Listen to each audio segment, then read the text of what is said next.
Welcome to the Down South Hunting Podcast. I'm Adam Cruz with Mike Higman, and this episode is brought to you by the OnX Hunt app.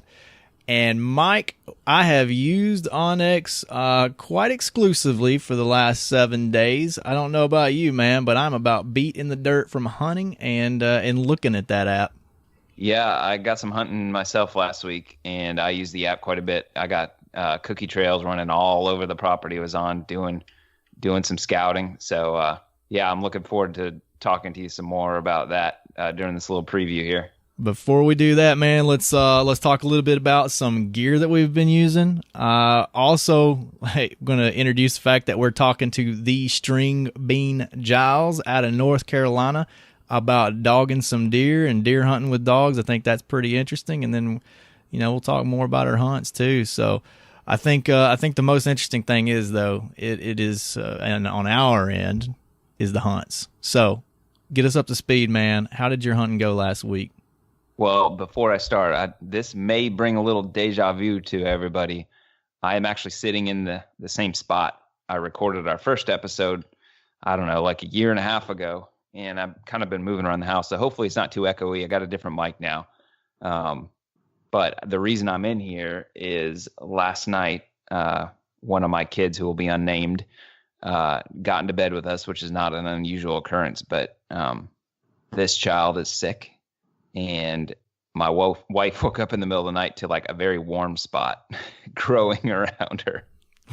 So it's been crazy around my house lately, and that has not been able to be dealt with 100% yet. So we're going to be sleeping in a different bed tonight. And anyway, I'm in the bedroom dealing with that. So that's the joys of having kids, man. That hasn't happened in a while. My kids are all getting older, but I guess with being sick and all that stuff, I'm back in the old spot though. Well, kind of deja vu here. I'm glad to hear you're back in the old spot and kids are peeing on you. So that was a good start. Fortunately, I didn't get it on me. Yeah. Speaking of your house, you've been doing some extracurriculars of your side hustle too, haven't you? Yeah, and that's actually so. The reason that hasn't been dealt with yet is my vacuum sealer bags that I've been talking about. So the brand name is called Primalock, and they are in stock at Amazon right now. And I told my wife, like, today we had to get the pictures up so I can get that listed, because I've got thousands of dollars inventory that the Amazon is going to love to start charging me storage fees for. So we need to get that moving. I had to get the pictures up. So I really, really, really need Down South Nation to help me out with this. So I need you to get some of those vacuum sealer bags from me. They're sold on Amazon. The brand name is called Primalock, and we'll put a link in the description of the podcast, but you can search them on Amazon. So here's the key with Amazon. I'm going to give you like quick little inside information. What I need to do to be able to sell a whole bunch of these is when somebody searches either vacuum storage bags or food storage bags or vacuum sealer bags, that kind of stuff. Then once somebody searches that, they buy my stuff. And what Amazon says, like, oh, when people are searching for this is what they buy. And that moves me up the rankings, and I'll sell more and more. So the problem is I'd tell everybody to search a certain thing, and who knows, maybe I'm going to show up on the fifth page and nobody finds them. So the brand name is Primalock, Primalock. So there's just one L in there. If y'all could buy some of those and just please, please, please leave me a review. That helps more than anything in the world. And I'm going to do a couple things for y'all. One, to launch, I've got them discounted a couple bucks, and I'm going to make a code. It's going to be, okay, this is what the code is going to be. Down South and then the number 2. And when you use Down South, the number 2, it's going to give you another $2 off. So you'll get two rolls of bags, and they're going to be, depending on what size you want to buy, it's going to be around $20. And that's cheaper than your Food Saver bags or all your big brand name bags. It's a little bit higher than some of the really cheap ones that are on Amazon. And the reason that is I sourced a real high quality plastic to do it. And I got custom printing done on them, so you can label your bags. And also it's easy to cut a straight line across the bags. A lot of times when you get those bags, there's nothing on them. It's not as easy to cut them. So I got this custom printing done on them. And then one other cool thing I added is there's a little notch in the edge of the bag. It's like every 9 inches. And what that notch is for is after everything's all sealed up, you take something out of the freezer, you can use that notch to tear open your bag. You don't have to get a pair of scissors dirty or your knife, get, meat juice and all that stuff on it, just to open up the bag. So anyway, the biggest thing is the plastic's a high quality plastic though, that you can use with the sous vide. You can boil it. You can stick it in the microwave as long as it's a reasonable amount of time and it's not going to melt the bag. So if you're defrosting or something like that, that's no problem. So that's my quick pitch. But my biggest thing is I just need y'all to help me out. If you enjoy the podcast and they're looking for a way to give back, that's it for me at least. And I've got thousands of dollars in inventory in this, and this is going to be kind of a make or break thing, how well this goes in the first couple months. I would just ask the listeners not to microwave their plastics so it doesn't lower their testosterone and they can spend more time in the woods and, your chances of getting cancer are less. But, hey, man, whatever. Hey, these are BPA free and they're FDA approved. So, that's but yeah, good. if you don't want to, let me just give you a little bit of insight on how that plastic works. When you stick like cellophane over your food or anything like that, the temperature of the microwave is not going to melt the plastic. What happens though is if your food gets up to like 300, 400, 500 degrees, that temperature itself will melt the plastic. So that's where your time gets involved. But I'm not telling everybody to microwave their plastic, but if you are somebody that does, then these aren't going to melt. I feel like you're a pretty smart dude, and sometimes you know a lot of useless knowledge that I really don't give 2 cents about. But I'm going to continue to tell people, do not microwave your plastic. Take it off. That's fine. That's fine, man. Yeah. Anyways, I'm not even going to need to buy your freezer bags if I can't kill anything. That's what my wife said. I came home and she said, you're cursed. You've been gone 6 days and you didn't kill anything in Kentucky. You're cursed. Good transition, man. So I don't think you're cursed. It sounds like you had a pretty good trip, although obviously you didn't seal the deal. Just kind of give us like a quick summary of the trip, and then maybe like in a later episode, we'll kind of do like a whole, like exactly, what your tactics were and all that kind of stuff. But tell us where you went in general. Obviously, you're not going to tell us the exact spot. Burner. Yeah, the spot burner podcast. We're going to tell all the spots in Kentucky. So funny story. Got to tell this one first. Since you said spot burner, I went with Patrick Allen from Hunting in the South, one of the guys that went with me from the Facebook group. Anyways, he gets to his spot on, I can't remember if it was Monday morning or Tuesday morning, and there's actually multiple guys going in on this trailhead with him, and they start in conversation, and one of these random dudes that he does not know says to him, did you know that Adam from Down South Hunting Podcast is hunting in here? And Patrick was like, who's Adam? I don't know any Adams. And then he's like, I'm just kidding, man. I'm staying with him. I'm with him. Patrick's not a spot burner, apparently. Patrick's not. But we never said where I went. Random Kentucky guy that knew who Adam Cruz is, though. Thanks. I know, man. And Patrick was making fun of me the whole week for the podcast thing. And I was like, God, man, leave me alone. And then that happened. So, anyways, if you reached out to Patrick Allen on a trailhead and talked about it, let's hit me up on a PM. Let's talk about your hunt. I want to compare notes. So. Maybe that guy killed something. He probably did. But I will say. What'd you see? First night, man, I'm just going to go through the stats here. I had one buck that I definitely would have shot with my bow in front of me within the first 30 minutes of the hunt. Kind of regret shooting him, kind of don't, whatever. He was a 7-point. I'm going to say he was actually probably a 3-year-old or older deer. You regret not shooting him? I regret not shooting him in some ways because, man, I would have liked to fill that tag. But right after that, I'm talking like the next 30 minutes, I had a huge buck, and huge to me is, that's like 130s and better. Snuck up on me. I wasn't able to pull a shot off on him. The whole time I was in Kentucky, I saw chasing. The rutting action was hardcore. If I saw a doe go under my stand, like I was getting ready with my bow because I knew that it wouldn't be very much longer and a buck would come through. I mean, within the first few days, I saw, I think, 8 or 9 different bucks. So it was just hot and heavy. The action was in total. I saw 3 definite shooters. I had a chance to shoot one buck at, I think it was on Thursday morning. Yeah, Thursday morning I had a buck come in at 50 yards. Came in and I had a lane to shoot through at 50, but he came in on a trail, and that trail would have taken him within 30 yards of my stand.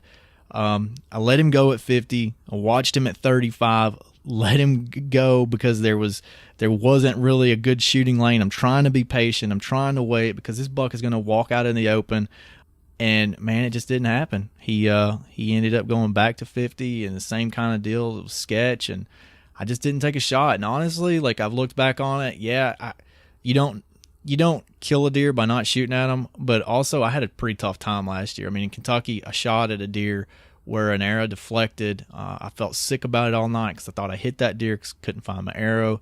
That wasn't the case, but like it's kind of stuck with me. And then I ended up shooting another deer later on. I shot a doe with my bow, and that wasn't the best shot in the world. I mean, I made a perfect shot on her, but I think I deflected off of another limb. So kind of learned my lesson last year it's better just to honestly wait for that better shot with the bow. And I know some people are going to disagree with me, whatever, but I don't want to take chances injuring deer, and I'd love to came home with that one. I'm pretty confident I could have hit him at 50, but I didn't take those shots, man. So learned a lot, and I know we're going to talk about strategy and tactics in another episode. Yeah, man. Well, before we get into the gear and stuff, I'll tell you about my hunt. I went hunting last week for a few days on a national wildlife refuge, and man, it was a tough hunt. We're going to be getting into gear, and I know you were wearing your new cottonwood stuff from Nomad, and I was really jealous because as I was packing to go, I was checking the weather, and I knew there was no chance that I was wearing any of that stuff. The highs were in like the 80s, mid 80s. The lows, like I think one of the days it didn't even get down into the 60s. It was in the 70s, like in the middle of the night. And this area is like pretty close to where the hurricane hit, and there's water everywhere, and the mosquitoes were just awful. So I missed the first day of hunt, busy at home. Got up there, I hunted for 3 days, and the first 2 days I didn't see a single deer. I heard one on the way out the first night, blowing at me, in the dark.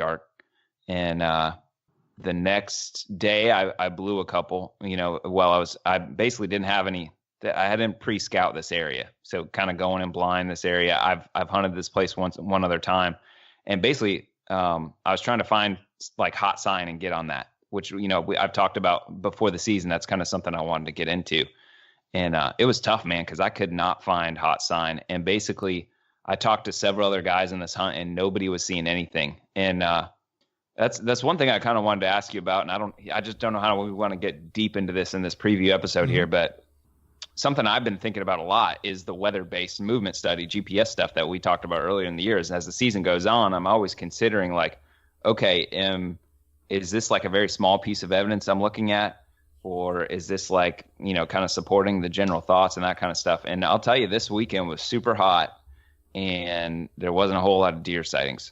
But the thing is, like, it's, I don't think it's the problem is this area is like kind of on the line of where the rut is, like a month apart. I honestly don't even know what stage of the rut they're in. But I couldn't find rubs, stuff where they'd be making at night, at least scrapes, that kind of stuff. And one thing I was considering is the mosquitoes are so bad. I think it's possible that the deer may have moved out of some of the areas just to get away from bugs. I've heard people talk about caribou doing that up in Alaska. The bugs being so bad, they'll be in specific areas, and they might have been in some higher ground. And when I did move to some higher ground, which I typically am hunting the lowest areas I can find to get in the swamps, and found a lot more scrapes and that kind of stuff. So I don't know. I'm supposed to go back there in like 3 weeks. I'll kind of check that out some more, and maybe that'd be like a good time to kind of follow up on, what I learned the first time, and how I was able to follow up on that.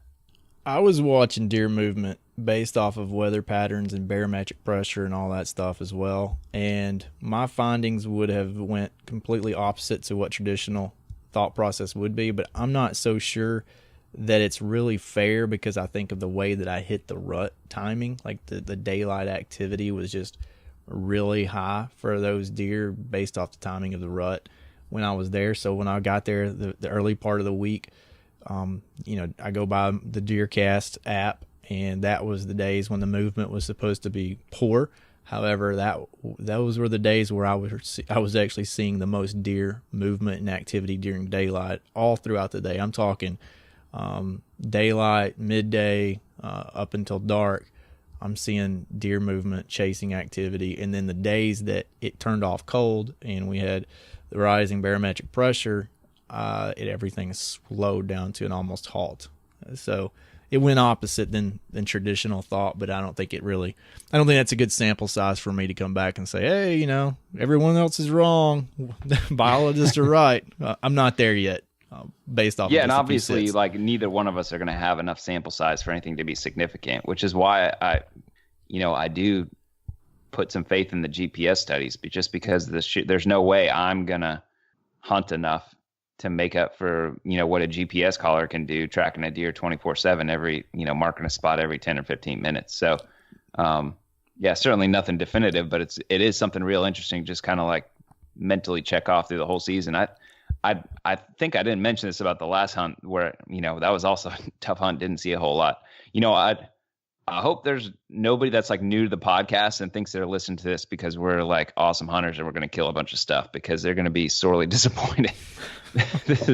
Don't tune into our YouTube channel. Yeah, this is more about us, how much we love being in the woods and love hunting and love learning about it and talking to people who do the right stuff and see a lot of stuff. But I know ahead of time this is gonna be a tough season for me. But I'm embracing it, and I know there's still, like, I'm gonna push, and my goal is to fill my freezer this year. So, well, I also want to add something to your GPS study. You said we're not going to be in the woods enough to make up for the GPS collar units or whatever. Well, no one can be, because no one can be everywhere at one time. No one is God. However, these GPS units that are on these deer are on them at all times. That's why I think we both put a lot of faith in that versus one guy sitting in one tree stand and seeing 20 deer one night and 0 deer the next night. It's just people are going to argue this. The flip side of that is it's not one guy in one tree stand. It's like thousands of guys and thousands of tree stands. So I understand, like, that's the counter argument to that. And I don't think it's like, anything to just cast off. So I think there are two legitimate sides to that question. And I even hate to call it an argument, because I don't know that anybody's necessarily arguing anything. We're just trying to understand deer better. Yes. So moving on. That's about all I can say to that. All right. So let's get into gear real quick, because we've been teasing about that quite a bit.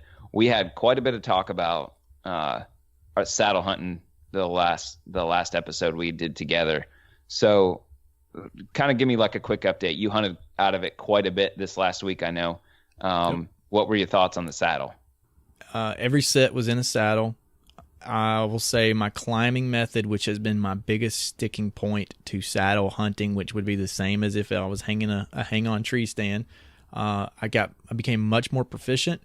I went in using like the Lone Wolf sticks, like I've talked about before. I used one rope, 2 single laders, and then I also used the 2 straps that come with the Lone Wolf. And I'm switching to all ropes. I'm going to throw that out there. I've kind of been against ropes, the rope mod, for quite a while, but now after I've used it a lot more in 1 week in one setting, I'm definitely a proponent for that. I'm going to push that one. Changing that out this week. The saddle itself, man, I just have no complaints, honestly. I get more and more comfortable with it every time. I do have the recliner for it. I think that helps. I'm probably not as comfortable in it as a lot of guys. I mean, I was talking to Jason Wilkerson. He's got one as well. He's had it about as long as I've had mine. He can lean without sitting or changing positions for 3 hours, he says. And I put out a poll on Instagram, and a lot of other guys were saying the same thing. I mean, people are sitting for 2 hours, 1 hour without changing positions. I'm not that way. I have a 20-minute rule. Like, I'm going from sitting up against the tree to leaning to my knees up against the tree, 20 minutes, and I'm changing it out the whole time. I can't sit still that long in the saddle. Like, it's comfortable, but it's not that stinking comfortable. And that's kind of where I'm at still, man. Like, it's the best system for me to use in my style of hunting. I've definitely figured that out, and that's kind of where I'm at with it. And I hope to come back on here and say it's the most comfortable thing ever. But it's not. But it is very comfortable enough to where I'm going to hunt out of it on every sit going forward. How about you, man? All right, so I can tell you, it really came in using the saddle. Really came in handy for some of the basically scouting my way in type. That morning where I did a morning where I didn't have a specific spot set up, and I just decided I was going to still hunt through the woods, and then if I found a good area, I was going to hunt it. And I can tell you, I never would have been able to do that with a climber on my back. The fact that I could just have a few sticks on my backpack and wearing the saddle just gave me huge amounts of flexibility for being able to do that, and the weight wasn't overwhelming. I still haven't gone to the ropes yet, but that's something I'm going to do. I just haven't had time to do it. Since the last episode, I've got one of those back bands, but I just got it. So I haven't been able to try it out yet. So that's on the positive side. Now on the other side is I took my climber into a spot where I knew where I was going ahead of time. I knew there were some trees I could get my climber on, and it probably was only like a quarter-mile walk, through the woods to get to this spot, maybe half. But not an extremely long distance, and I knew where I was going. And I can tell you, like, that was going to be an all-day sit, and getting up in that climber was like glorious. It was so comfortable. That's funny. So I think I'm still going to be running both, because some of what I did, I would not have been able to do with the climber. So having that saddle was, pretty critical equipment. And even like a stand and sticks would have been a lot of extra weight to be carrying for that. And that's one of the reasons I was excited about getting the saddle. But it kind of goes back to too, I'm not giving that thing up. And just like being able to use the climber for like a long gun hunt where I can get real high up in a tree. And I really like the aspects of a climber. It's like so flexible as once you're on the tree. Now I can understand as far as choosing a tree, obviously you got more options. And I'm trying to think, I think maybe I used my climber twice. I did. I brought my climber in twice. And I can tell you the first time I was regretting it, because I was having a hard time finding a tree, and I was like, yeah, I could use a saddle on that one. I could use a saddle on that one. And I ended up sitting probably 10 yards from where I wanted to be, really. And I could have been in that spot with the saddle. Now, when it comes to breaking out the gun, that 10 yards really isn't going to matter at all. So I think that's something that comes into effect too, is that, the saddle might be coming more handy with the bow, and especially with the different angles you can shoot at and that kind of stuff. I can see some advantages there. So basically I'm going to be using both. I got some of the same issues with the saddle's just not 100% comfortable yet, but it's plenty comfortable for like a morning or evening sit, for a few hours or that kind of stuff. Like I'm not uncomfortable. It's just not like I'm about to take a nap. Yeah. I'm never hurting. Like I went 5-6 hours, and then sometimes I would, if I thought the spot had kind of played out and I wanted to try to do as you were talking about, find some hot sign, make a move, like I would move, and I would maybe move for an hour, and then I'm back in the saddle. So I never hurt. And I want to reiterate to those that are out there that's like on the fence about, do I need to buy some type of climbing method that's portable, because I don't have permanent sets all the time. If you're thinking about a climber, you're thinking about a hang on, you're thinking about a saddle, I absolutely, this is just me, I would not get the climber. I know there's so many people out there like yourself that's got trees that you can climb, but what if you want to go to Kansas? What if you want to go to Ohio? What if you want to go to some of these states where the trees aren't really acceptable for that? Then you have to learn on the fly while you're in those hunts. And that has put you way behind the 8-ball, way behind the curve. Like if you've been using this the whole time, when even though you could have been using a climber and using it comfortably, like using it those times makes you better at climbing, and it makes you better at getting set up and staying still. All these things that you need to be practicing through for those hunts where you don't want to jack it up, like you're going to be ready. So if I only had one system, without a doubt, it's the saddle, and I'm done. I'm switched over. That's where I'm at with it. I'm not going to let myself go back to a climber unless I physically can't handle it. My original argument of if you're in an area with pine plantations where it's just row pines, and the other thing is a lot of the trees in my area, at least, like the sweet gums and water oaks, and basically most of the trees in the woods are good for climbers. There's not a whole lot of low, real branchy trees in the areas I hunt. So I'm going to say if you live in one of those areas and you're new to hunting, I would probably still stick with the climber because, I mean, unless you think you're going to be taking a bunch of out-of-state trips in the next few years and that kind of stuff. But chances are, if you're hunting more than, 2-3 years, you're going to be getting into other gear anyway. So the thing I like about the climber is it's real easy to stick on a tree. It's real easy to get up and down. There's less of a learning curve, and you got more stuff to worry about than, perfecting a climbing method. That's my counter to you. But if I lived where you live, I might have a completely different answer to that too. If you live north of Atlanta, then you should be listening to me. And if you live south of Atlanta, shame on you. Just kidding. And listen to Mike. It's too stinking hot south of Atlanta. Yeah. All right. So we covered that stuff.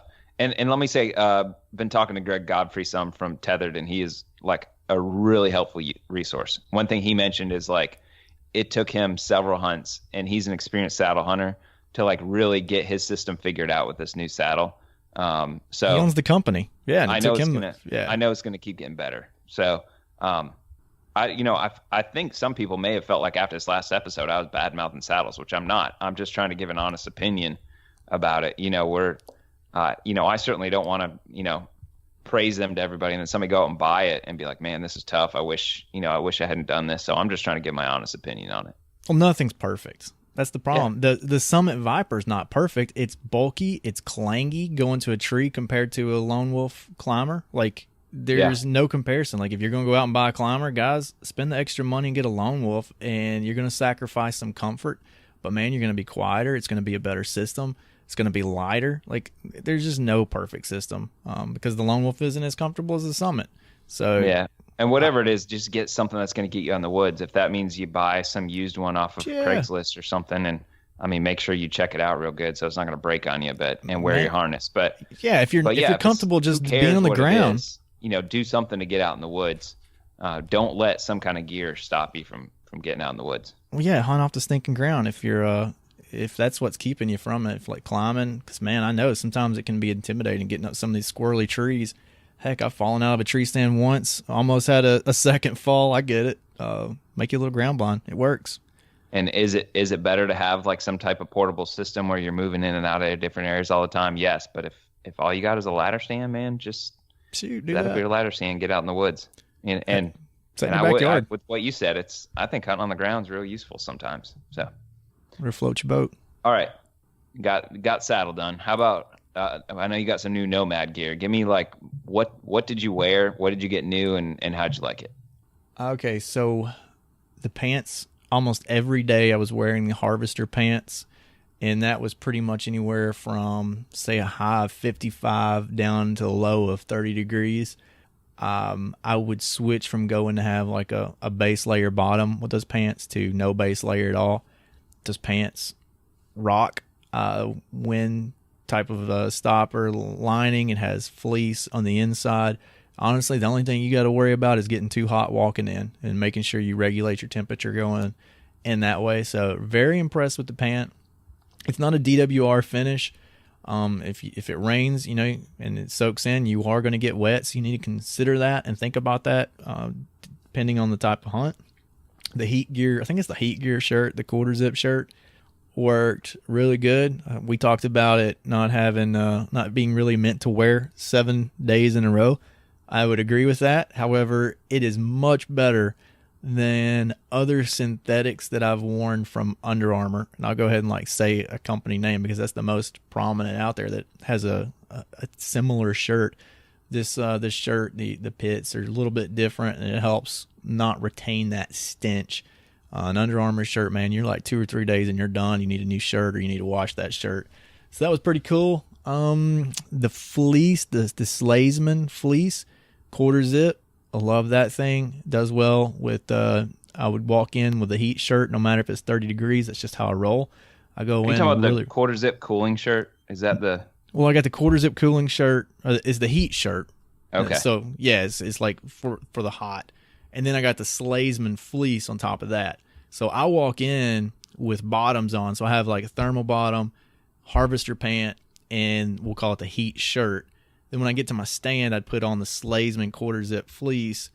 And on top of that, if it was needed, which at some point in the day, like you're going to need some type of wind protection, I wore the Cottonwood series jacket. So I wore that literally from 50 degrees down to 30 degrees. And sometimes I would have the fleece on, sometimes I wouldn't, depending on how cold it was. But I really like the jacket regardless. I may go without the fleece. It doesn't have like a ton of insulation in it, but what it does have is that wind stopper, and it is very warm. I'll say that. They don't, talk about it like they're really cold weather stuff is the Primaloft series, and honestly, it never got cold enough for me to have to wear that, which was really stinking cool. So I'm wondering, what this weekend looks like. If it gets down in the 20s, I didn't even check the weather. If I'll end up wearing that and see how that compares. So I got some new Nomad stuff too, and unfortunately, I got some really sweet Cottonwood stuff that I tried on in the house, and I cannot wait to wear it out in the woods just to give it a go. But unfortunately, the weather didn't cooperate for that. But I did get a few other things. I got the approach pants, and I went with those over. There's also an early season pant from Nomad, and the approach pant is in the Veil Cervidae pattern. That's like their what's that called? Man, we have such a hard time remembering stuff. I'm hoping you can like pick me up this time. But the type of camo patterns that are like larger shapes, and you're not helping me, are you? No, I'm not really going to help you at all. It's the Western look, guys. It's not like Kuyu and First Light and all those. Anyway, it's their pattern like that. They also have, you can get an early season pant, and that one comes in a mossy oak pattern. That's like basically their kind of spin on that. Larger. What are they? It's something Confusion or something like that. It's called. Anyway. I'll look it up. It's the Terra, isn't it?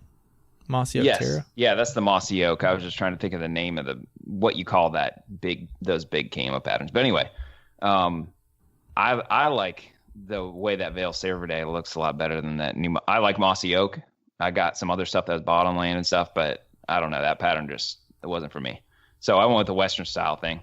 And then I got the quarter zip cooling shirt. And those are like the two things I wore along. Let me tell you, those approach pants are legit.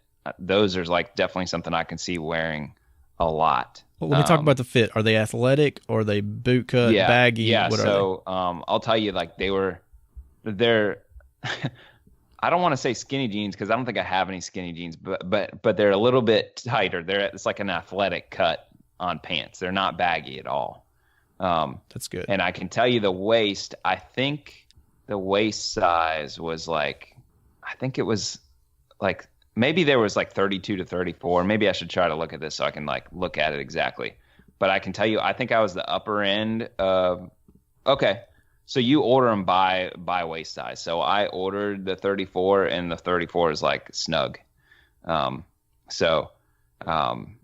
If you're like kind of on the higher end of a number, you might want to go with the higher end number, but I'd like to lose an inch or two off my waist anyway. So I'm glad I got what I did. If I get any bigger, I have to pay the price for it. But does it have cargo pockets? It's got zip pockets. Yeah. In the cargo area. Yeah. That's cool. Yeah. I know one leg's got them. Okay. So yeah. And how about the stretch? Yeah. They got a little bit of stretch to them. But it's not like spandex or anything, it's, and the material seems like this is something that really hold up. So I only wore them one day on my hunt because I was not about to go out and wear them in those temperatures without spraying them down with, some permethrin first. So, I wasn't able to spray them right away. So I waited until I had some time to spray those down and get them dried out before I put them on, because I didn't want to get a bunch of chigger and tick bites. So, but the day that I wore them, I was really impressed. So I'll probably be able to update some more on that. The thing that I did wear, I think just about every day of my hunt was that cooling. It's a quarter zip shirt, and what's interesting about it is it's like a loose fit. So it's not like a tight, compression top that you normally think of as like a base layer. It's basically like kind of a looser shirt, but it's that same type of material, so it's wicking. And the back has like a waffle pattern on it, and also like the inside of the sleeves which I think is designed to like pull the moisture off, even though it's kind of a looser material. And as far as like comfort goes and all that stuff is really good. The only thing I want to give everybody a heads up about is, part of the time I was doing like scouting and stuff, going through like thick stuff and vines and all that. And I don't really think this shirt is perfect for that, because I was catching some snags on that waffle pattern type stuff, as opposed to like the real, the tighter like nylon. Is it nylon or lycra or whatever it is? Yeah. Not to derail you, but how did your pants hold up under the same, like coming in contact with the briars and the brush? Yeah, like I only wore them that one day, but no problem at all. Okay, cool. And it wasn't even like I don't see that being an issue. Like the type of material they are is, it's like kind of a tighter weave nylon. I don't even see them like catching on anything. And that's one thing with them being a little more athletic cut is, it's they fit into my boots just fine. So, and the thing is, one thing is they got a little bit of stretch to them. And two, they're not, I don't want people to think it's not like wearing a base layer where it's like tight. They're just like close fitting. So for like that kind of stuff, I think it's perfect. You're not catching them on stuff. But also it's not restricting if you're like climbing or any of that kind of stuff. I didn't have any issues with, them binding up on me. Sounds like a good pair of Levi 511s, man. Yeah. Except a little stretchy. And much thinner and lighter. They're super lightweight pants too. Yeah. And I'll say this, most of these Western pants, one of the problems I've had with them is they do catch like burrs, and the briars will rip them to shreds. So I like the sound of the approach pant. Yeah, I don't see that being an issue. So we'll kind of update that as that goes along. And the last thing is I got some new Vortex optics. I got a set of 10 by 42 binoculars, and I got the Vipers, and man, those things are sweet. I have been running a pair of 7Xs, which I think is still good for some applications, which is why I had 7X. There's 8 and 10 and 12. 12, I don't see any situation in the South where you might use those. But since I already had 7s, I wanted to get some 10s. And it's really crazy, just the difference from 7 to 10 is, how much closer things appear. But as far as the clarity goes and everything with those things, those things are really nice. Best optics I've ever had. And it's really nice knowing they have that warranty where you're not worried about dropping them or anything like that. It's 100%, 100% lifetime warranty on them. If I have any issues, I know they're going to stand behind it. Yeah, I dropped mine 20 feet. Hold up. Didn't need to use the warranty. Yeah. Well, if you're going to have a warranty like that, you definitely need stuff to hold up. So yeah, I need warranties like that. Yeah. And I've had those same binoculars for like 3 or 4 years, man. I love them. Love them. You got a new rangefinder too, right? Yep, got that Ranger rangefinder, the 1300. I had a couple of deer that I thought about shooting in range, and bam, click on them. You know exactly where they're at. There's no messing around and trying to figure it out. So very impressed with the rangefinder. I've used a few different brands, whether that's on the range that other buddies had, or me carrying my own personal set in the woods. That is by and far my favorite. How do you like that 6x magnification they've got? I like it. I definitely wouldn't want any more. That's for sure. Yeah. That 4 to 6 I think is about perfect. Okay. And were you able to figure? Does that have the scan function where you can like hold the button down? Were you able to check that or try it out at all? Nah, man. I just need to point and click. Keep it simple. Yeah. It's 30 yards, 40 yards. I'm good. Well, cool, man. Well, I think we've probably talked quite a while here. Yeah, that went longer than we anticipated. Was there anything else we need to cover before we get into this interview? No, man. Just one of the coolest names that we've had yet is an interview, StringBean Giles. Yeah.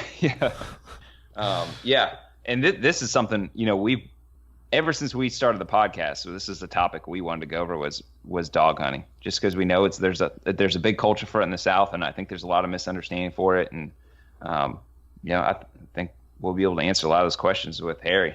Man, early on we had people emailing us. I had a few different people emailing me from Virginia, North Carolina, some different states, talking about dog hunting and the controversy that ensues from it. So this should be a good conversation starter for you and your buddies. Well, couple last reminders. One, please buy my vacuum sealer bags. Help a brother out. And that code, like I said, is going to be down south and then the number 2, as you get an extra $2 off. And that I'm initially going to be launching them at $2 less also. That's going to be until Cyber Monday, which brings me to hunting gear deals. Man, you need to be checking that out because we're going to have some really good deals up between now and Cyber Monday. And I'm also going to have a list highlighting all of the best sales across all of the different stores. So definitely be checking that out. Kind of like your, Black Friday type flyer you get where you look ahead of time for the stuff to shop, except all my stuff's online. So you don't have to go brave stores and you can go out hunting and buy stuff from your phone. Yeah, and don't forget to subscribe to the podcast. If you don't mind, leave us a review. That helps us so much more than you know. Yep, I just got a message from a dude that said he's been working his way. Oh, he left us a review on Facebook, and I can't remember his name, but I appreciate it. He said he's like going back and listening to every episode from the start. So that's awesome. Man, yeah, I appreciate that. Appreciate anybody that's willing to devote that much time to us, and that means a lot to me. No doubt, man. Well, let's get StringBean on the phone. All right, sounds good. All right, I'm excited about this conversation we're about to have. We've got Harry Giles on the line, and Harry heard us talking about dog hunting a while back and also some of the other topics, and just reached out to us and introduced himself, and we thought he'd be somebody real interesting to talk to. So Harry, could you, since we don't even know you yet, other than, social media and what we talked about ahead of time, just kind of introduce yourself, tell us, how you got into hunting, what kind of hunting you do, and also what you do for a job. All righty. I basically been hunting pretty much my whole life. My granddad, he started hunting and running dogs back in, I think, the 40s. And then it just led into my dad and me and so on. And we usually run quite a few dogs at times. And anyway, I killed my first deer running dogs when I was 5, and it's just progressed from there. My granddad, he passed away when I was young, but I just kept right on with hunting with my dad and my uncles and my brothers. All of us, we really enjoy, dog hunting is basically about all we pretty much do. We used to do little duck hunting, and I do a little turkey hunting. So, but other than that, it's basically just dog hunting. Like I said, I've grew up all my life doing it. Love doing it. Enjoy it. I can give any kind of insight as far as what I know and what I've experienced dog hunting. I've always just enjoyed being out in the woods. It don't matter whether I kill a deer or not. I just love to hear my dogs run. We usually run 15 to 20, 25 dogs at a time. I basically, hunt with my family and also do reforestation work, which is running bulldozers, getting the land prepared after the loggers get through logging so they can plant the pine plantations. And I do that with my family also. My dad started the business, I think, 32 years ago, and he still kind of runs the business, and me and my brothers look after everything, and we all run dozers and take care of anything we need to take care of as far as business-wise and keeping our, the job running. And we've just always been a close family. Really, enjoy hunting and being in the woods. And we always,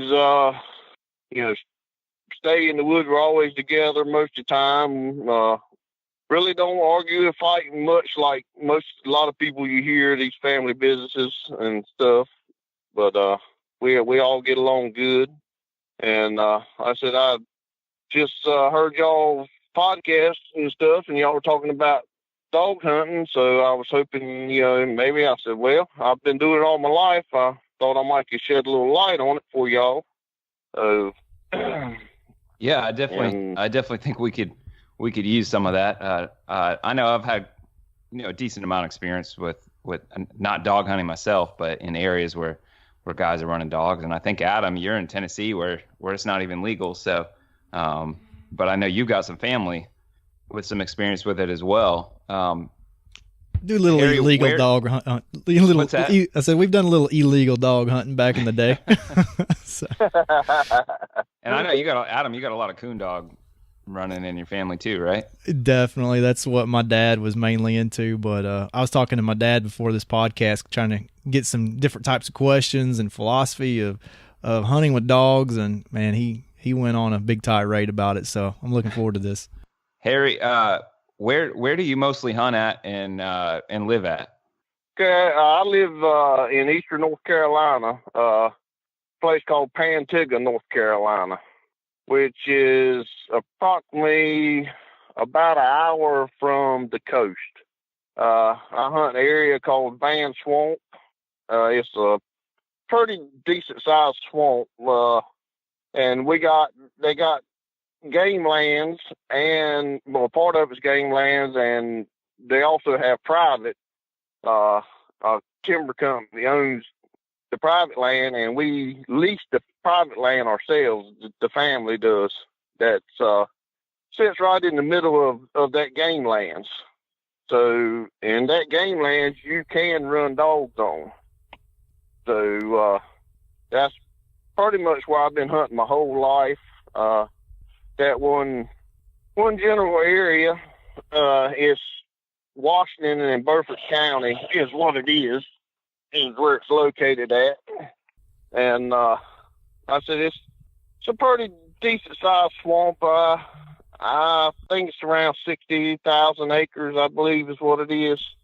You got it cut up in blocks, which the roads are about 3.5 miles long by about mile and a half wide is how big the blocks are. And they are full of deer, full of bear, all kinds of wildlife. And that's generally the area we hunt in. Have you ever hunted the Croatan National Forest? No, I've never hunted the Croatan. I've worked in the Croatan, but I haven't never actually hunted in the Croatan. So I used to hunt over there when I was in the Marine Corps, and that was my first experience of being around people that was dogging deer and me not being a part of it or around it when I was a kid. And I'll tell you what, man, it was scary. It was a different ordeal. I wasn't expecting it. I thought something was after me, but it was different. Yeah. They can get making a racket now coming through the woods. They do. They'll startle you a little bit if you're not ready for it, especially when they get to firing off. Oh yeah. Well, let me start off by asking, what type of a breed of dog do you prefer running with? I usually use the tricolored long-legged walkers, and I've also had some black and tans, but I prefer the tricolored walkers. So my dad was telling me beforehand that there's kind of two schools of thoughts. There's a school of thought where guys are wanting to run with beagles because they're slower, and then there's a group of guys that's wanting to run with your black and tans and walker dogs. Are you part of that group that's wanting to run with the faster dogs? And if so, why would that be? I generally use the faster dogs. One reason being is our blocks of timber are so big, and they can cover a whole lot more ground a lot quicker. And I have hunted with beagles. My uncle had a pack of beagles, and they done just as good as walkers. Like I said, they don't drive the deer quite as hard and quite as fast as the long-legged walkers do. But like I'm saying, some of them blocks are 3.5 miles long, and you put a pack of beagles in a block like that, and your deer tend to just run one end and back down to the other, or just tend to run circles because they're not being pushed real hard. When you got the long-legged walkers behind them, they're more apt to push them across the road or a cut down, or push them out where you can physically see them.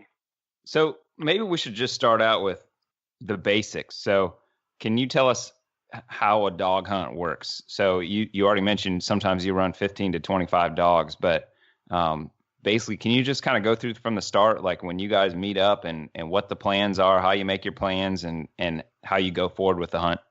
Well, we usually have a meeting point where we'll meet on one of the two clubs, and we decide what block we're going to run for that day, and everybody will pick a spot, and we're always in contact with each other with radios. We use VHF radios, and we have handheld radios VHF also. So we'll have some people on foot down streets, maybe in the edge of tall timber that's hardwood that's open, and we usually pick a certain spot. I'm usually the one that's running the dogs. Well, turning out the dogs because I'm the one that has them. And I usually, I'll say, well, I'm going to turn the dogs out in this particular spot. Y'all pick wherever y'all want to get, and everybody gets in their certain spots always around, all the way around the block where you're covering pretty much the whole block. And then as the dogs progress or jump and progress down the block, it will move, will advance up. The people that are on foot, a lot of times they'll just stay in the woods or on a stand or wherever they're at. And the ones that are in the trucks try to keep up with the dogs, but we're always in constant contact with each other. If we get ready to move, we always come on the radio, say where we're going, where we're moving to, whether we're coming up in the intersection, whether we're getting ready to turn on a certain road. You always want to stay in contact and let everybody know where you're at all times. It helps prevent, accidents, people getting shot, and different things like that. Do you usually have like one person that's in charge of all that? Somebody's making the decisions for the day? Yeah, sometimes. Most time I'm the one that says, where we're going to hunt, or sometimes I'll ask them when everybody meets, what block would y'all like to hunt? And when they say, well, we want to hunt this particular block over here, and then I just kind of guide everybody from there. Okay, well, y'all can get here, you can get there. I'm going to turn the dogs out on this crossing here, and then that way, everybody knows where everybody's at, and then I just kind of guide everybody as the dogs jump and start moving, because I run the Alpha 100 tracking system by Garmin, and I also have a Drive Track 70 screen that goes in my windshield, and that shows everywhere my dogs are at all times. So if they're going towards one certain person, I can call that person and say, hey, these dogs are heading your direction. I tell everybody nobody go around there. Nobody get in the way. Just let them handle that road as the dogs are heading that way. And with that GPS unit, because it also has the training on it. And if they run a deer across a certain road, and say it's a small deer or, a doe or something that we don't want to shoot, or smaller buck, I can hit a button which tones the collars on the dogs. And what that does is puts a tone out, and them dogs will hear it, and they will not cross the road behind that deer. They'll break off and come to the truck. So whenever I'm, or if we're ready to go, I can pull up close off against wherever that dog's at in the woods, and I can hit that tone button and beat my horn, and the dog will come to the truck because he knows it's time to go. So do you feel like you got pretty good control of the dogs with the collars then? I know one of the common complaints I hear is, guys losing their dogs or running all over private property, that kind of stuff. With with being able to run those collars, you feel like you're able to keep good control of where they're at? And are you running Yes. shocking collars too? I'd want to know that as well. Yes, they're also shocked. But once you train them dogs to that, most time you won't have to shock a dog maybe once, maybe twice. After that, most time you hit that tone button and you won't have to shock them again. From my experience anyway, from the way my dogs have been trained. And it's a whole lot easier now with them collars than the way it used to be, as far as keeping them off of other people's property, controlling a lot of their actions of, where they run, keeping them out of highways and stuff like that, places that, people don't want them. Now, I can't control them 100% from going on private property, but I can manage it, a whole lot better than the way it used to be. So I got a whole pile of questions for you, just kind of even starting out where we talked about so far. So I understand where you guys meet up and you decide what block. How do you guys decide what block to hunt that day? Is there, somebody been seeing deer in the area, or just where you haven't hunted yet? I guess there's probably a lot of stuff I haven't thought of. How do you guys decide? Sometimes it depends on if somebody's seen something go in that block that morning. Sometimes, we'll sit on different roads throughout, and as it's peaking light, if somebody sees a nice buck cross, think he's worth maybe running, we'll go that route, or either we'll go and check trail cameras, and I'll pull the trail cameras and check the cards. That'll kind of sometimes give me a time frame of, when a nice buck has come through that area.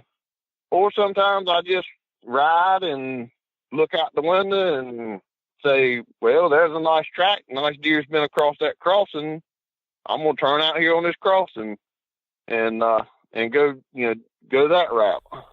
So there's different approaches we take. It just depends, like I said, what people seen and what the weather's doing.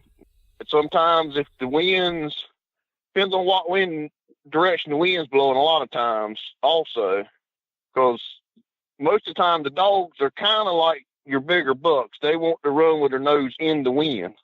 And a lot of times I have to go the opposite side of the block depending on wind direction, from the side I actually want to turn loose on.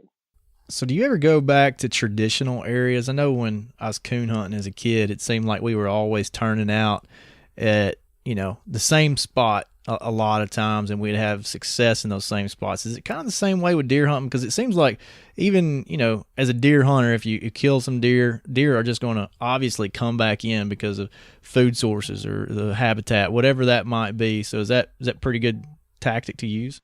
Oh, yes. There's a lot of crossings that I know nice bucks use. They've used it for many years, and I can go right to that crossing and turn it loose, and most time 5 minutes to 10 minutes at the most, they got a deer on its feet.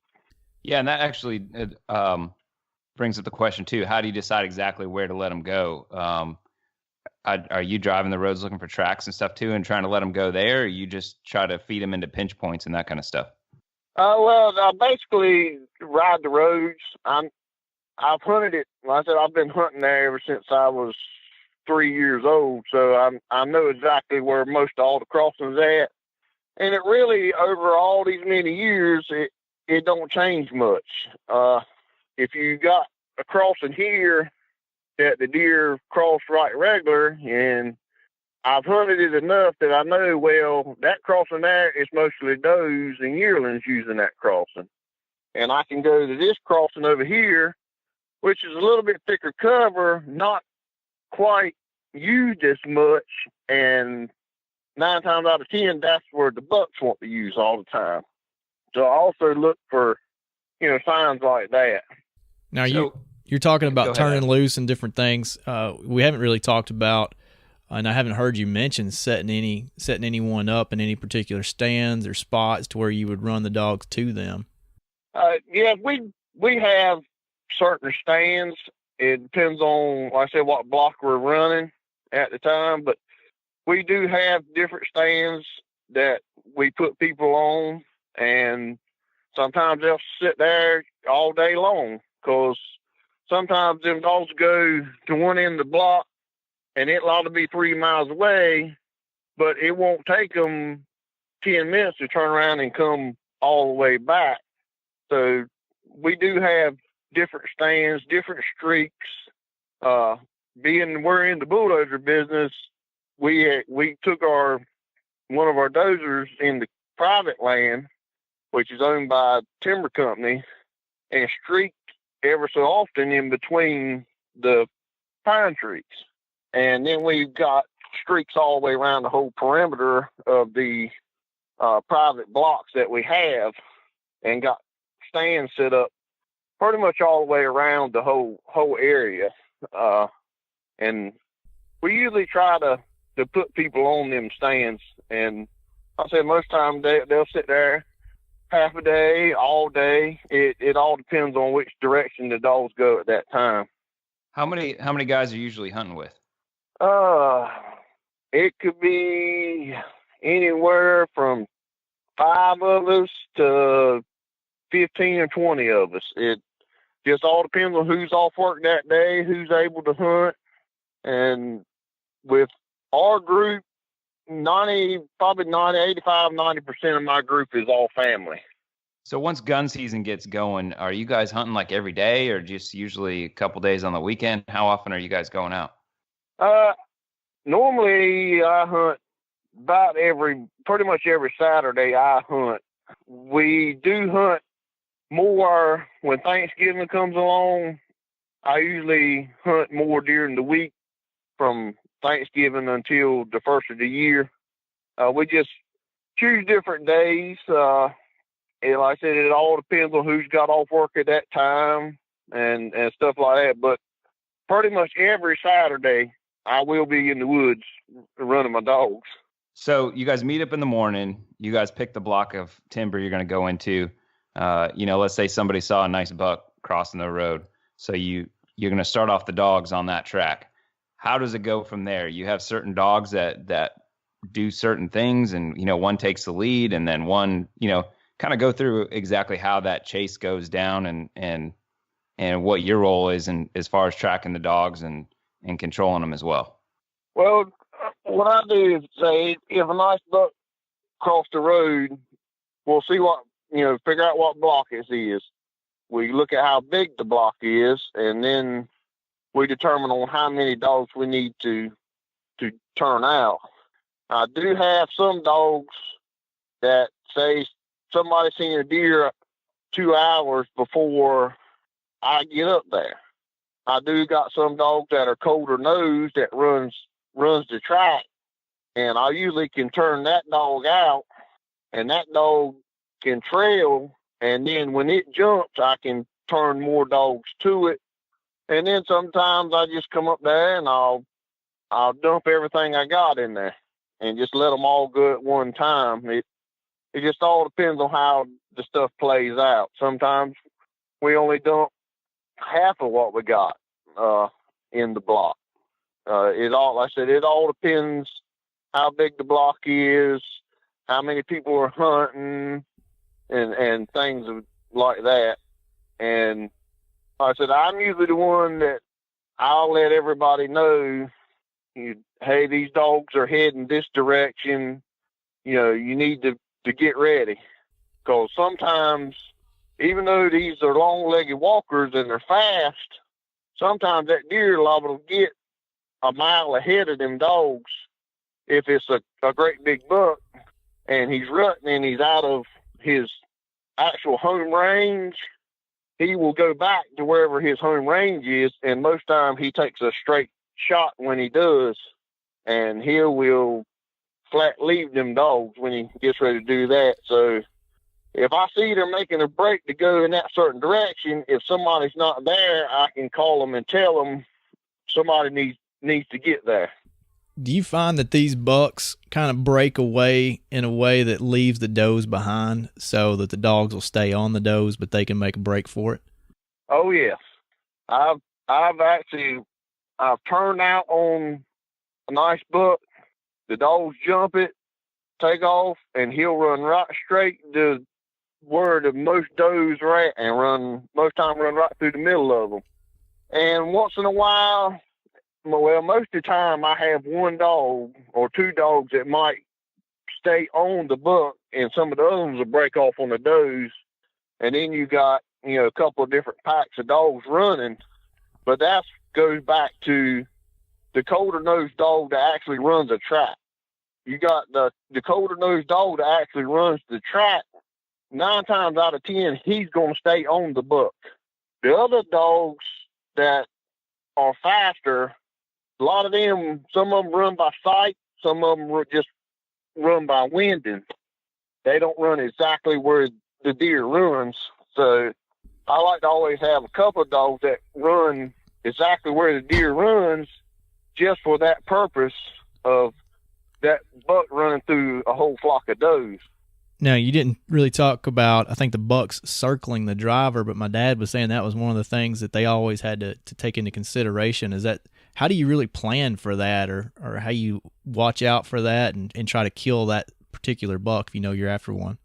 Well, it all depends on what direction he goes, whether we can get ahead of him. Sometimes, with everybody having their certain spot they sit at. Sometimes we'll go down to the other end of the block and the dogs are heading that way, and the buck might happen to break off and we not realize he's broke off. And most of the time he'll try to slip back across the road where we turned the loose on and slip back into the next block, going the opposite direction of what we're actually hunting. So most times somebody is sitting there, will either kill him, get a shot at him, or at least see him. Now, does your dog let out a different strike or bark for when he's chasing a buck versus a doe? How do you kind of tell the difference? Not really. Most time you can't really tell far as their bark, but like I said, I've hunted the area so much, I know about what direction the buck will run versus the does. And pretty much every time the dogs jump a buck, he's going to run with his nose in the wind. He might go out with his tail in the wind to start with and make a loop, but he's going to come back with his nose in the wind every time. That way, as he's running, he can tell what he's coming up on. But if you're sitting out there in a pickup truck and you've been loading dogs in and out of it half the day or anything like that, that you got a little bit of brisk wind blowing, that buck can smell you sitting on that road. And I've had them run right up within 50 yards of you, turn and run right downside the road and never come out where you'll see them. So you're talking about these deer running, how fast are they running? Are they running tail up, bounding through the woods? Or are they basically trotting around, cutting, zigzagging? How's a buck typically run when the dogs are on it? Well, sometimes they're just easing along. Sometimes they're not running fast. Sometimes they'll just stay just far enough ahead of the dogs that they can kind of sense what's going on around them, and like I said, can smell what's ahead of them, so they kind of can figure out what direction they can go. I mean, I've actually seen a buck run and come out in the cut-down. There was a big water hole in this cut-down. Now, these dogs were on this deer. This deer run right in the middle of that water hole, laid down in the water. All you could see was his horns and his nose stuck up out of the water. The dogs run all the way up to the water hole. They go around it and go on and lose the deer. The deer gets up and goes right back the same direction he just come from. Those things got to will to survive sometimes. And I guess it'd be kind of natural. They're used to running from coyotes and wolves and all that kind of stuff. So, I would think their instincts can kick in for running from dogs as well. Oh yeah, they sure will. Yes, they're remarkable creatures, that's for sure. they got a lot more sense than what a lot of people give them credit for. That's for sure.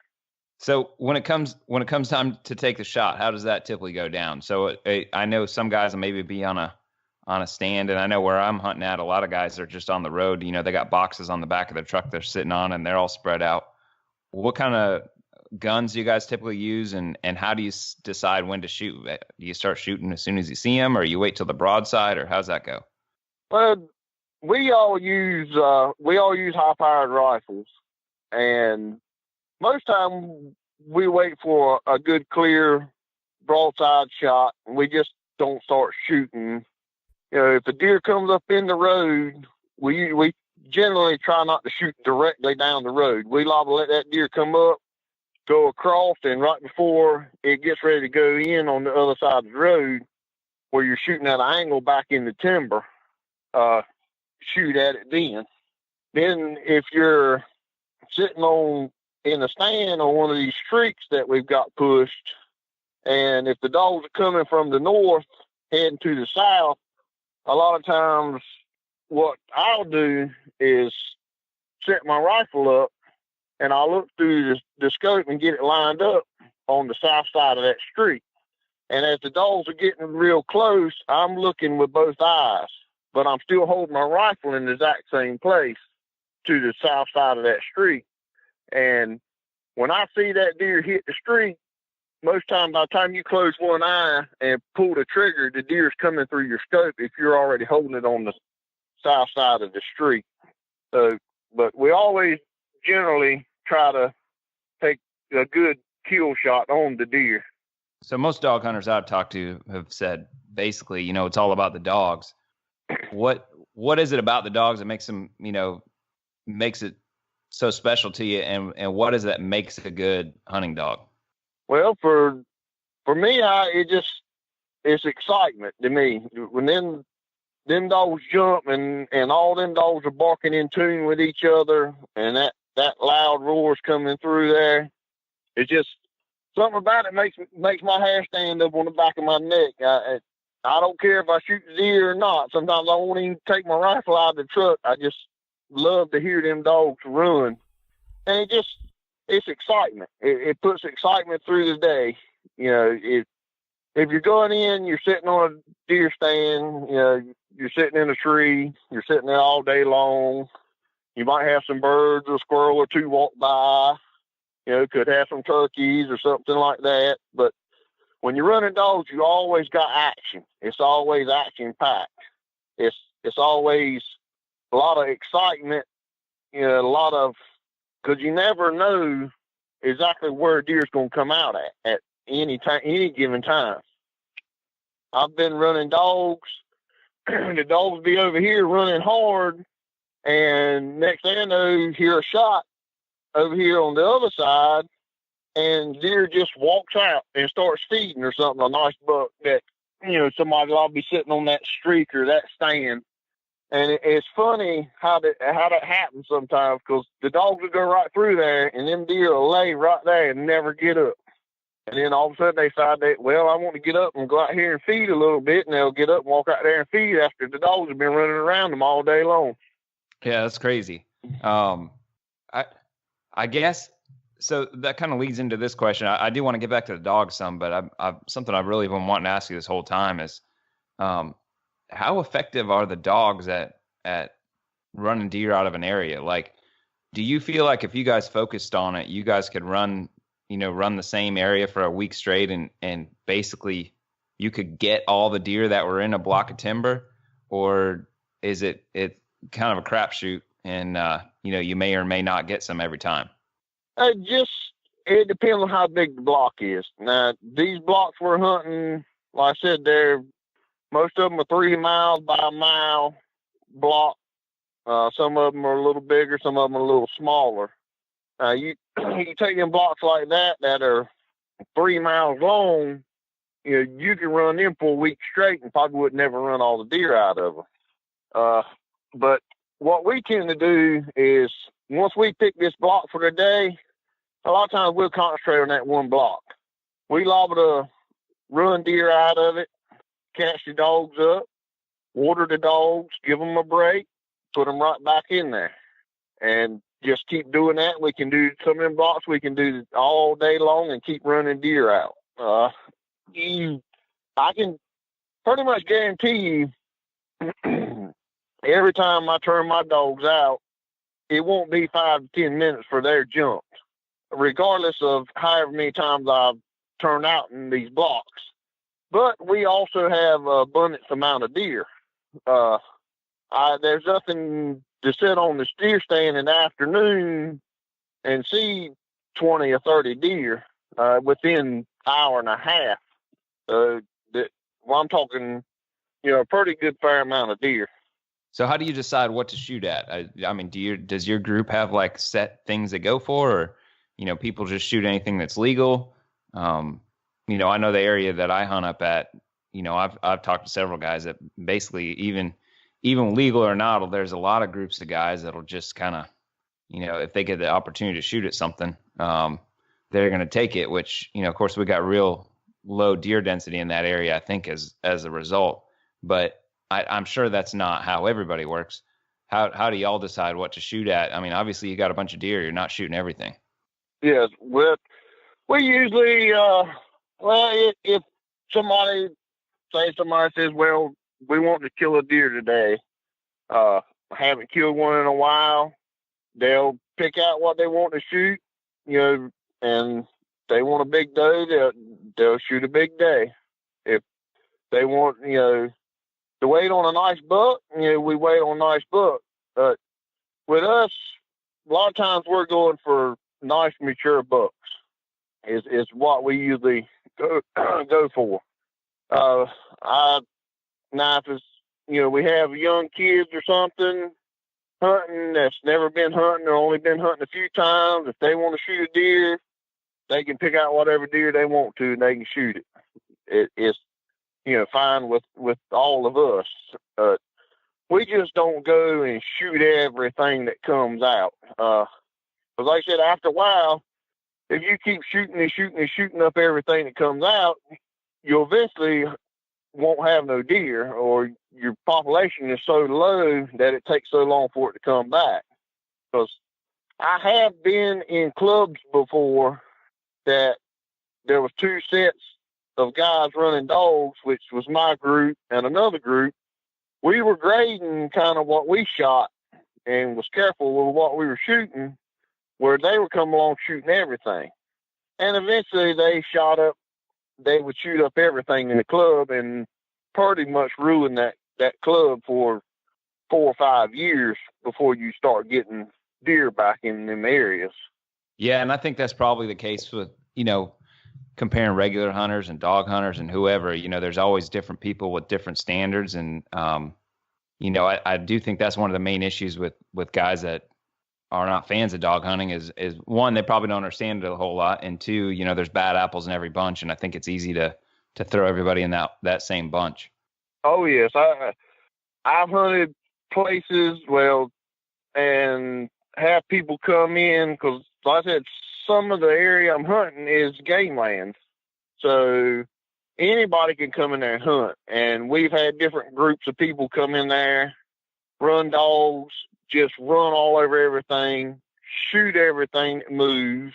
Then, that makes it bad for a group like us that come in there and we got to hunt, and you're hunting along a block that's got a bunch of private property or people's houses, where these groups of people will run all through the people's yards and stuff like that. And me, I don't, my hunting group, we don't do that. We stand back, let the dog go. If I got to approach somebody's house, say I got a dog that's run, that got tired and come out to somebody's house, I make sure my presence is known. I'll pull up in the driveway. I'll knock on the door. I'll try to, speak to somebody to let them know, hey, I have a dog in your yard.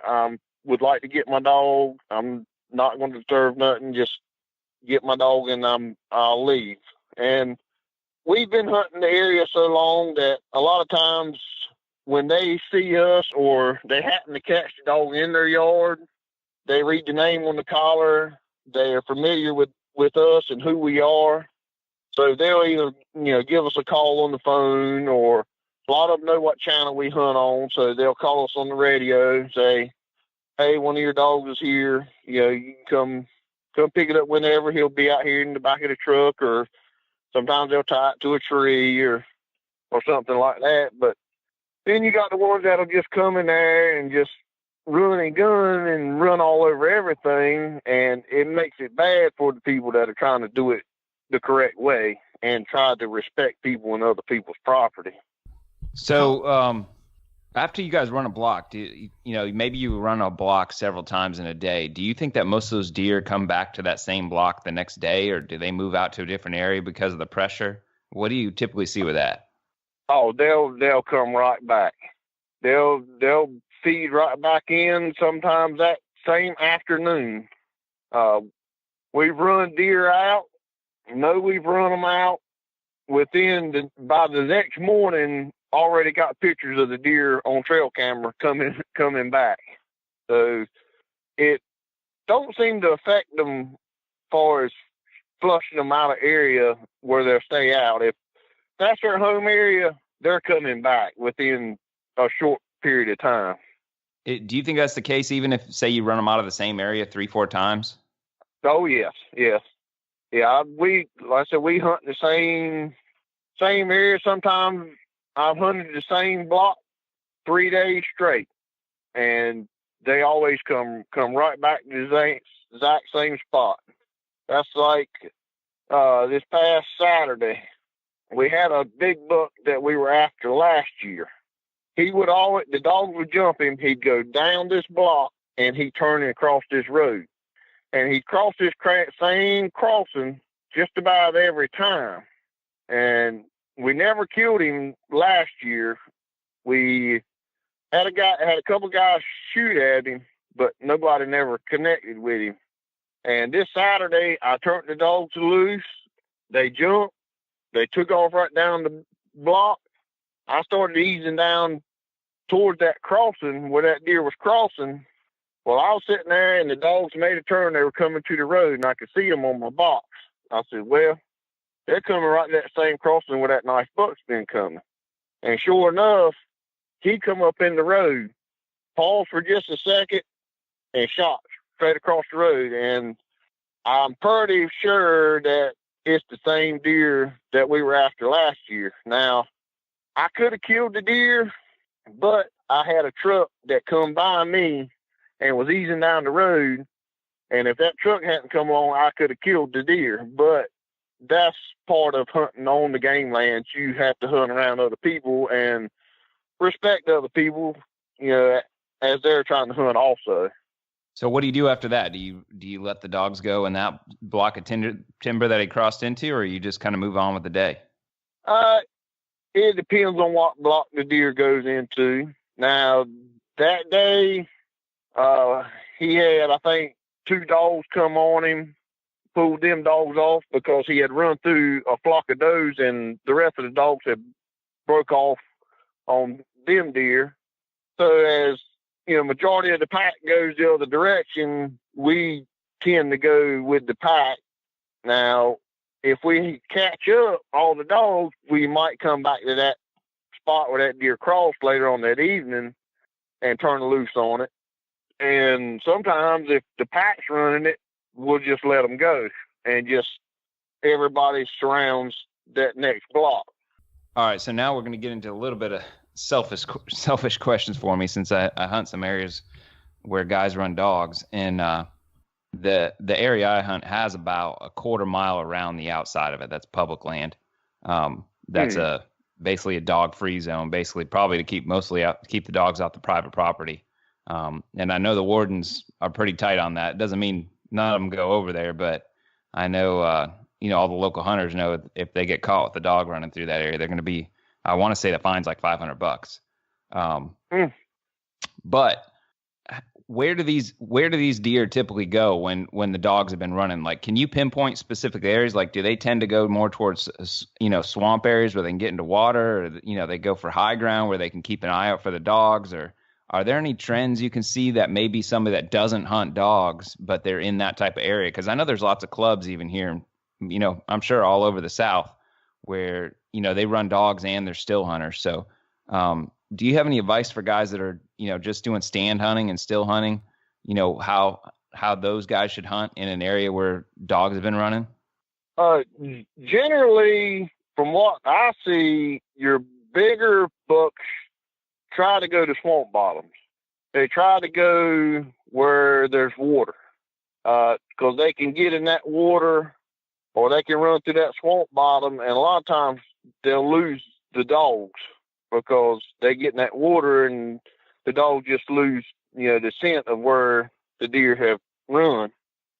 Do the dogs go to islands very often? Let's say if there's different islands or peninsulas that go out into a swamp and that kind of stuff. Is it typical for the dogs to run through that area, or do they typically kind of cover around a whole area?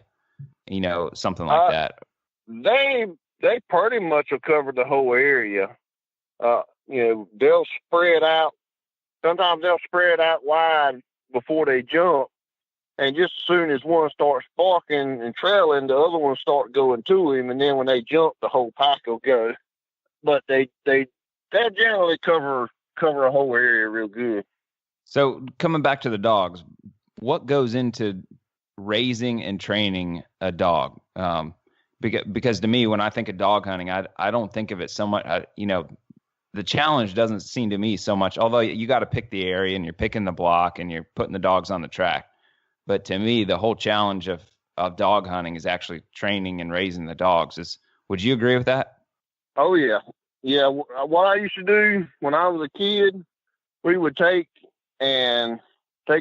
where we killed a deer or somebody killed a deer and cut their legs off or something like that and tie them to a string and tie them right to the back of the bicycle and take off and let them out when they're little puppies. And they'll, start chasing. If they got the instinct of running, they'll start following that bicycle where you're dragging that deer leg. And that's how they kind of pick up scent. And then you just, start carrying them out with little older dogs, maybe a little bit slower dogs that won't leave them, and just keep turning them out. And if they got it in their blood, they're going to run. Now, you do have some dogs that no matter how often you take them out, try to train them or break them, they want to be yard dogs. All right. So I guess the last thing on dogs I've got, and unless Adam, you got some stuff, is I got a couple. Well, let me, why don't you go ahead with those? And then, I've been talking quite a bit. How about you have a turn? We didn't really talk about coyotes and how they affect a deer's track or a dog's track on a deer. Does that really throw you off? I know hunting coons growing up, deer would throw us off, coyotes would throw us off. Is that something you have to think about and worry about? Oh, yes, absolutely. At times, if you got a good deer dog will run a coyote, and a deer dog will also run a fox. But a lot of times, if they're running on a coyote or going to run a fox or running a fox, a lot of times they'll run different than a deer.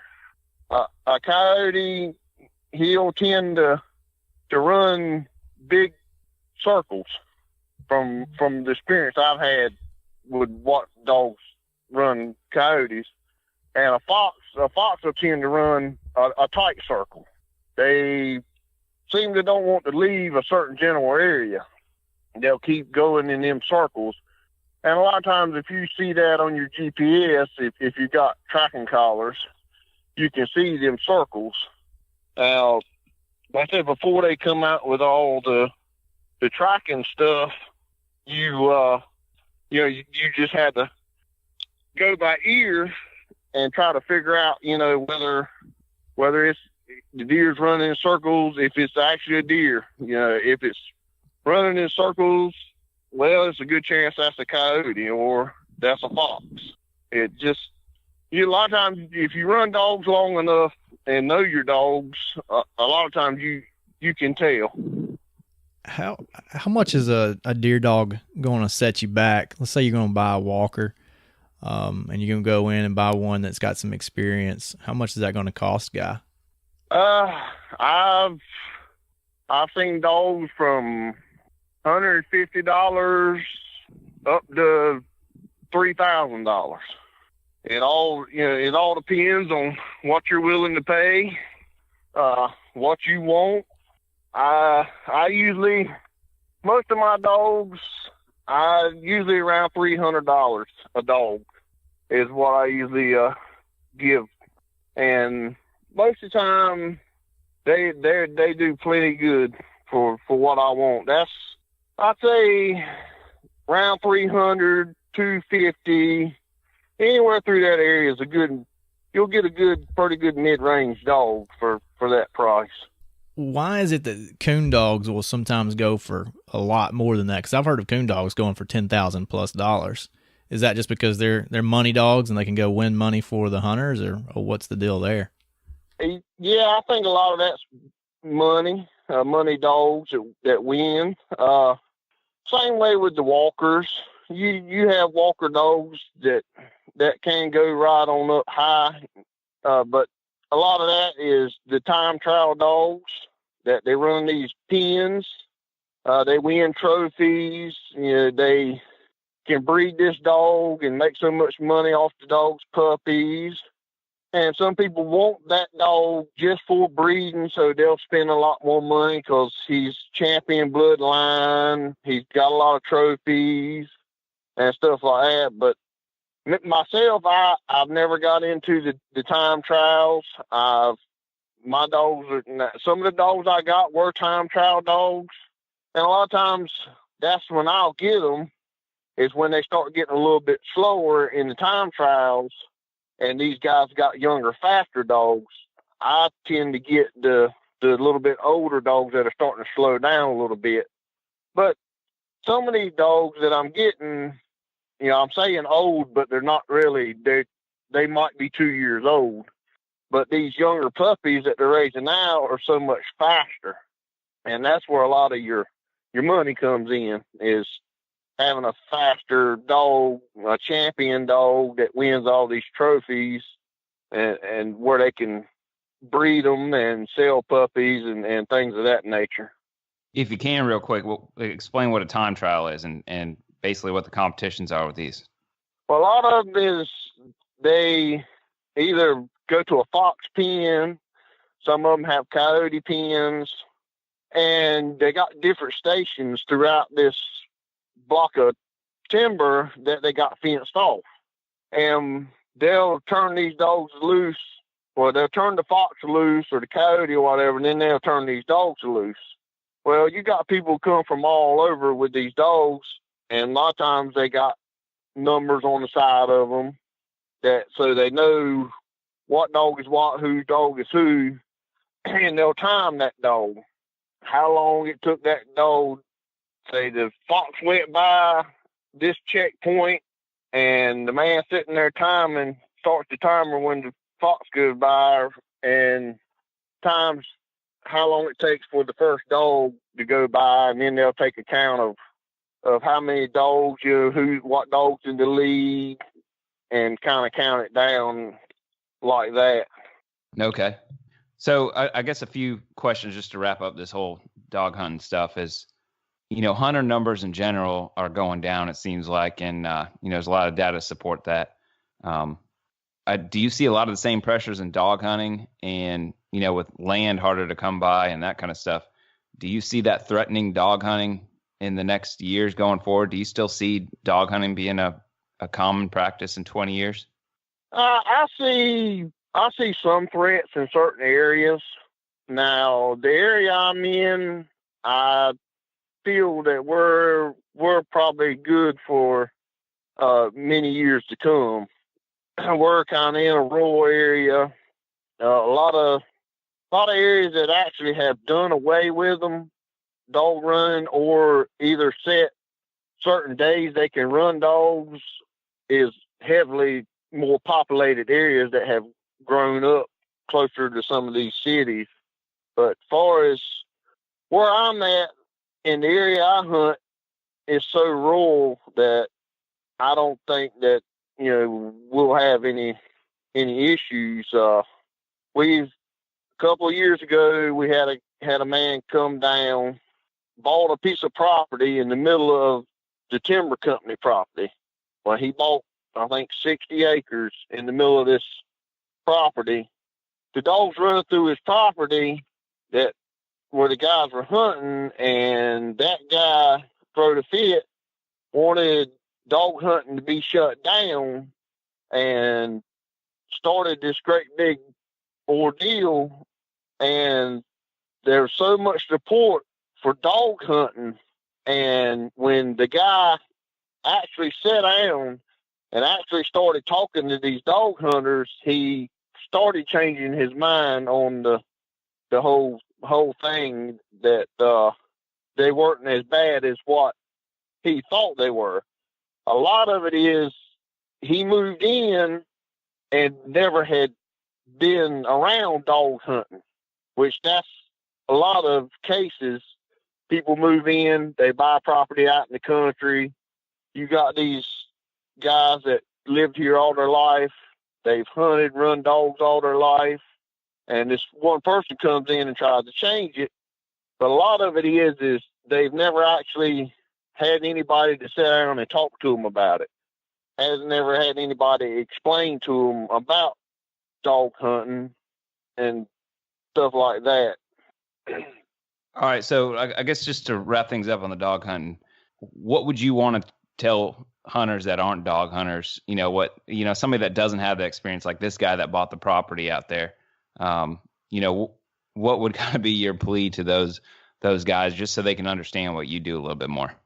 Well, it's all enjoying hunting. It's all enjoying being in the outdoors. Where us dog hunters are not here to hurt people. We respect hunting just as much as the next person.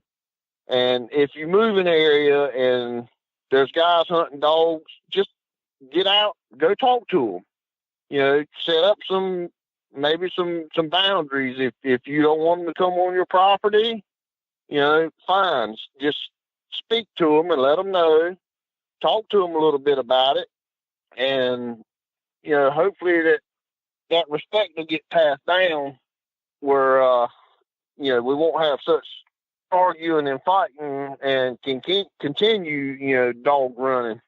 Now I know there's like I said, there's bad apples in every group, but just because you have one bad experience don't mean that all of us is in the same boat as far as being bad and not controlling what we do with our dogs and how we hunt. All right, man. Well, I tell you what, I really appreciate it. I really wanted to get in some of this other stuff that you do for work with all the dozer work and all that stuff. And, we got into an hour here just talking about the dogs. So, that might be something we have to catch up on another time. But I really appreciate you coming on, kind of telling us all about dog hunting and what it means to you and how it's done. And hopefully for the guys that aren't experienced with it, able to learn a little bit more about what you do and understand a little bit better. And, for guys like me that are around it, learn some stuff that'll help out with that. I really appreciate you coming on with us, Harry.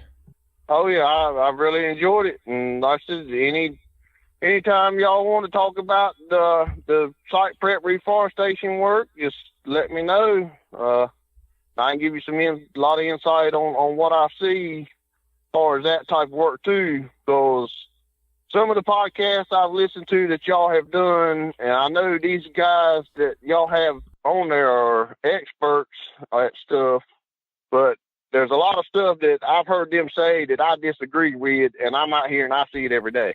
That's the reason I wanted to touch on the reforestation work. Maybe we should just hit the high notes then, man. You got my interest now. I'm thinking the same thing as you, Adam, because I know everybody listening right now is saying, what's he got to say? Yeah, well, you got it, man. Let's say it. They say at church, man, if you got it on your heart, just, let it rip. I guess that was a good enough tease. You kept us on the line. We're going to have to hear what you got to say. And, everybody's going to have to listen to a long podcast because I have a feeling this might be interesting. Well, like turkey hunting and turkeys. I've heard different ones talk about, oh, there's nothing out in these. They come in here and they log this out and they just ruined it for 3 or 4 years. Well, sometimes I come in right after loggers move out. Sometimes I come in a year later, depending on what company I'm working for. Now, I can tell you from my experience, every year from May to June in these cutdowns, there are more turkeys nesting in them cutdowns than there is in the woods, is what it seems like. I see an abundant amount of turkeys nesting. There'll be one bushy green bush sitting out in the middle of a wide open cutdown, and you're thinking, there ain't nothing gonna be out there, and that turkey will be nesting right in that bush. The reason, I'm not for sure. The only reason I can come up with is I think they can see predators coming a lot better. All right. What else? What about deer hunting? I do wonder if you're gonna lease a piece of ground, and you got like 4 different pieces of ground to choose from. One maybe just fresh cut. One's been planted for a couple years. One's in like a middle stage, and then one's mature timber. Which piece of ground would you most want to have? I guess let's assume you're stand hunting and not running dogs for this. If I'm stand hunting, a lot of times I love to go right in a fresh cutdown, because you can go out there in that fresh cutdown and you can go set up at the back corner if they're logging, say, or if I'm out there doing my reforestation, you can go set up a quarter mile at the other end of the cut I'm working in, and I can just about guarantee you're going to see deer. It's something about the fresh dirt being rolled up, the fresh wood being cut. It's like a magnet. It just draws them deer out. I can move on a block right before dark, and I can take my bulldozer and push a streak across that block and come back to the road and park the machine. Well, I can come back in the morning and walk down that street, and it just about looks like every deer in that area has walked up and down that street that night, just investigating. And I reckon the fresh smell of that dirt turned up, it draws them just like a magnet. Some of the biggest bucks I've seen from our area was killed on a cutdown that the loggers were still cutting on or had just moved out of.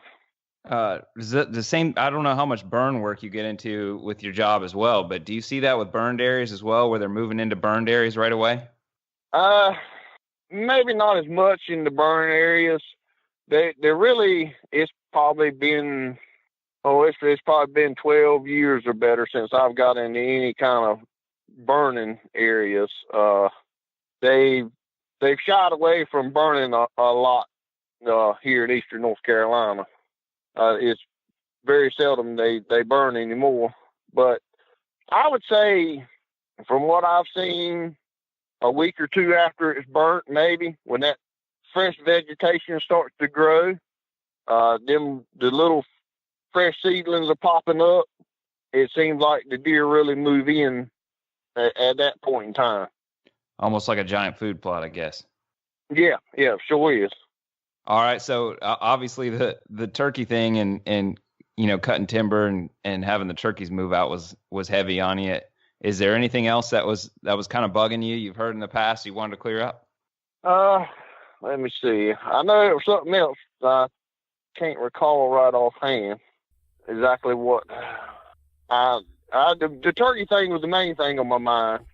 I've heard them say there's no turkeys in them cutdowns, and there's nothing staying in them cutdowns. But I beg to differ on that. And the deer will also bed up in them balled open cutdowns. You would think, you look across there, well, it's wide open. There ain't gonna be nothing out of there. A lot of people go flying right on by and never even hardly look across there. But there's more deer and more wildlife staying out there than what people actually realize. And I said I've been doing this full time for about 18 years now, doing reforestation work. See, Harry, what And people my dad, don't. I was gonna say, man, what people don't understand is we're trying to lead them to where the big hardwood timber is. It's way mature because that looks really pretty, and we'll just go hunt the other stuff. yeah, That was our tactic all along, man. I got you. Yeah, that'll work. Well, that case, there ain't nothing in the cutouts. Y'all can go on to the deep timber and hunt. I crack up, man, when I get on Facebook, and I'll get on some of these Facebook hunting groups, and they're talking about the same stuff. Like, man, my hunting spot's ruined. The dozers are moving in, they're moving trees out, and they're select cutting. I'm thinking, man, your place is gonna be full of deer. So, yeah. Adam, didn't they cut your family property recently? Yes, they did. Yep, they select cut it. So how's that going for you? I'm not gonna say. You don't want your family to find out? No, they'll find. They're hunting it now. I'm the one not able to hunt it, but we do have some trail cameras out, and it's I'll just say it's worked out really well. All right. Yeah. Oh yeah, so yeah, when they go in there and select cut or what we call fifth row, it seems that the deer really move in there then, because they get in there and do that little bit of work in there, and they turn that soil up just enough, and like I said, I still come back to the little fresh vegetation. Like I said, it's like a huge food plot for them. It's got all that fresh food there for them. Well, all right, Harry. Well, I'm glad we kind of were able to get that off your chest, and yeah, I appreciate the information. I think you bring some good knowledge to the table with your experience. Basically in the woods all day, every day for work. So I appreciate that, and I appreciate you coming on with us to talk about this. I thought the timing would be pretty good with a lot of gun seasons open up, and I know this past weekend for me, I was, driving down major highway in a heavy dog hunting area, and there were dogs everywhere. So I know those guys are all getting out in the woods, and this is y'all's time of year. So I thought it'd be good to have you on. Oh yeah, it is. We're wide open running dogs, and this week bear season just opened up down here. So there's a lot of bear hunting going on right now. Do you run bears, and you run the same dogs for bears that you do for deer? I don't bear hunt. Most time they got different type dogs. Sometimes a lot of them use the plot dogs for bear hunting. And I think they do use some red bone for bear hunting. So but is that a lot of times whole different set of guys doing that? Yeah, sometimes, and sometimes there's still a lot of guys that deer hunt that have their bear hunting, and when bear season comes in, they shut down on their deer hunting and they go wide open bear hunting. But the area we're in, we got so many bear. I live 1 mile from a federal refuge, and they allow bow hunting on this refuge. Well, if you go back there and shoot a deer with your bow, they say, you're supposed to wait a certain amount of time for that deer to pass away. And if you shoot a deer back there, if you're not down at your stand trailing that deer and just about keeping it in eyesight, a bear's going to get it before you get to it. And I've also talked to guys that have gone back there hunting and sat on the stand and been on stand for 30 minutes and had 28 bear come by before they ever even think about seeing a deer. That's ridiculous. Oh yeah. All right. Well, I got one last question for you. Before I'm wrapped up, and Adam, if you got anything else after that, but we kind of missed this at the beginning of the episode. How's your season been so far? One. And the second thing, based on everything we talked about, what's your goals for a season look like? Because I imagine those would be a little different. And like I said, I really appreciate you coming on, and interested to hear what you got to say about that. Well, right now, my season, I haven't shot a deer. I've been hunting a bunch of times. I've let a lot of bucks go. I just haven't seen nothing that I've wanted to take. Opening day of dog season, I did turn out on a nice buck, and a guy that hunts in our group did kill that deer. And we've had a couple other guys that hunt in our group have killed some decent bucks.